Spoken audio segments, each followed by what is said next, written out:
Welcome to this explainer. Today, we're diving into a genuinely remarkable piece of history, the Epistle to the Son of the Wolf.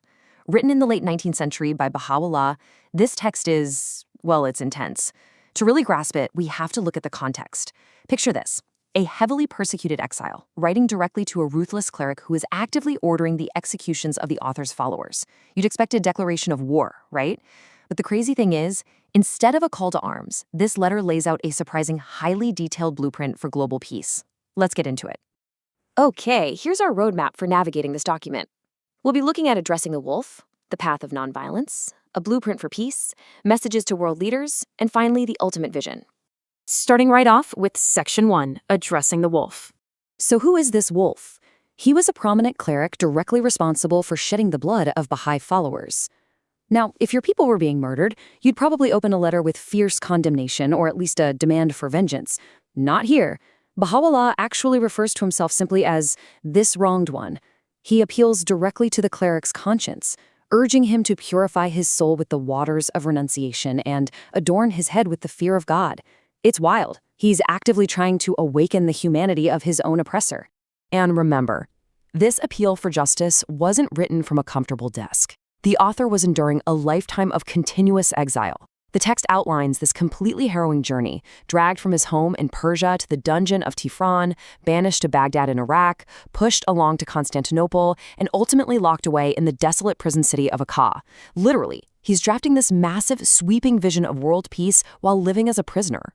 The text totally grounds its philosophy in harsh, gritty reality. Baha'u'llah describes his time in the dungeon of Tehran in such vivid detail. Imagine being led through a pitch-black corridor, down 3 steep flights of stairs, straight into a pit packed with nearly 150 thieves and assassins. For 4 whole months, he was bound by these notoriously heavy chains, specifically naming them Kare, Kahar, and Salasil. He talks about the loathsome stench and conditions that were just foul beyond comparison. This horrific pit was literally the crucible where his movement was forged. Moving on to Section 2, the path of nonviolence. Given those brutal dungeon conditions and the relentless executions we just talked about, you'd absolutely expect a violent uprising, wouldn't you? Instead, the text dictates a total paradigm shift. Baha'u'llah explicitly commands his followers to put away swords and violence, holy war completely abolished. Instead, he decrees that they must conquer the citadels of men's hearts using only the sword of wisdom and utterance. They were told to rely solely on goodly character and praiseworthy deeds. It's a massive, radical transition from physical warfare to spiritual and moral victory. And the text documents just how absolute this commitment to nonviolence really was. Baha'u'llah writes that his followers possessed such incredible serenity and resignation that they willingly offered up their lives rather than raise a hand in resistance. He specifically points to the martyrs of Isfahan. These were 2 brothers known as the King of Martyrs and the Beloved of Martyrs, and they spontaneously gave up their wealth and their lives without fighting back at all. They literally chose to be killed rather than kill. That decision fundamentally changed the entire nature of their movement. That brings us to Section 3, a blueprint for peace. From navigating local persecution and enforcing internal peace, the text suddenly pivots. It lays out this audacious socio-political vision for the whole world, introducing a concept called the lesser peace. Now, this isn't just some vague, wishful hope. It is a direct instruction to the kings and rulers of the world to unitedly hold fast to this peace. It's framed as a global political agreement, a collective security pact designed to ensure the tranquility of all nations. It's a highly practical, structural remedy for a world constantly at war. Actually, the text outlines a systemic model for this collective security that sounds surprisingly modern today. First up, it calls for an all-inclusive assembly of world leaders or their ministers. Second, they have to actively put away their weapons of war and pivot towards universal reconstruction. Third, and this is the real linchpin for collective security, if one king rises up against another, all the other kings must unite to deter him. Finally, it states that arms and armaments should be reduced down to only what is absolutely necessary for internal security. To show just how practical this vision was, he even does the math for his native country of Persia. Just think about this for a second. A chained prisoner boldly dictating military strategy. He knows that governments are constantly conscripting troops, but bluntly states that a force of just 100,000 well-equipped, well-disciplined men would be entirely sufficient for Persia's internal security. It's a very precise, tangible application of his grand vision. Let's look at Section 4, Messages to World Leaders.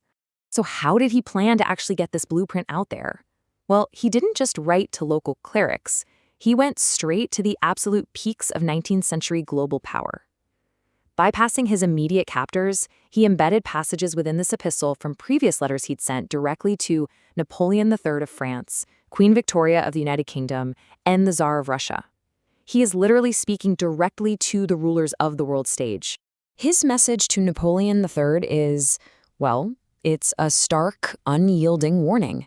Recalling how the emperor had previously ignored one of his letters, Baha'u'llah flat-out prophesied the fall of the French Empire. He tells him that because he followed the promptings of his own passions rather than justice, his kingdom would be thrown into confusion and completely pass from his hands. Contrastingly, the tone shifts entirely when he addresses Queen Victoria. He actually praises her, specifically for two things. First, for forbidding the trading in slaves, both men and women, saying God has destined a reward for her because of this act. And second, he commends her for entrusting the reins of counsel to the representatives of the people. Basically, he's praising the system of parliamentary democracy as a way to strengthen the foundations of her affairs. He also embeds a message to the Tsar of Russia. In it, he asks the Tsar to incline his ear to the voice of God. But he makes a specific point of acknowledging a historical kindness.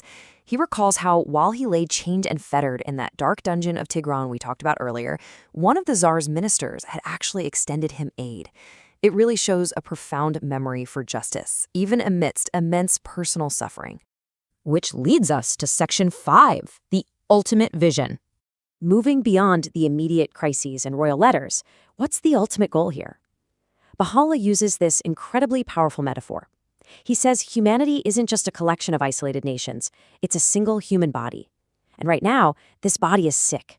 It's afflicted with grave disorders because it's fallen under the treatment of ignorant physicians, basically leaders who give full rein to their personal desires and completely fail to see the whole picture. After all, if you only heal one part of a body, the rest remains sick. The only cure for this sick body, the text argues, is the sovereign remedy of absolute universal unity. True healing just can't happen piecemeal.